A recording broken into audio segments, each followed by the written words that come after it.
Nu, patenkinti išėjo į finalą. Kas lėmė pergalę pusfinalyje? Nu, paprasčiausiai įvykdėm planus, ką buvo treneris numatęs, gynyba, ten puolimas, viskas pavyko, manau, ir to pasiekoje mes iškovojom pergalę. Visa galva toks įspūdis stipresni buvo už varžovus. Iš tikrųjų viskas taip lengva buvo šitam pusfinalį? Ne, gal tik tais žiūrovom atrodo, kad taip lengva, o pats vis tiek stengiasi atiduoti visas jėgas, nesvarbu, tu nežiūri rezultatą, ar tau +20 ar -5, tu stengiasi atlikti savo darbą aikštelėje ir tiek.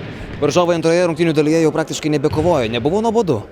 Ne, nuobodu nebuvo, man tik tai kaip tik azartas. Dabar turėsit laiko pailsėti iki finalo, tas turbūt irgi naudinga. Nu taip. Ruošimės finalą, tik neaišku dar su kuo dar žaidžiam, nežiūrėjom, jie rytoj žaidžiam, man atrodo. Ir paanalizuosim kažkiek, pasiruošim, pailsėsim ir kipsim į finalą. Žinot, dažniausiai sako, nesvarbu, su kuo finale žaisim, bet iš tikrųjų svarbu. Kas geriau, VDU ar Ukmergės Olimpas?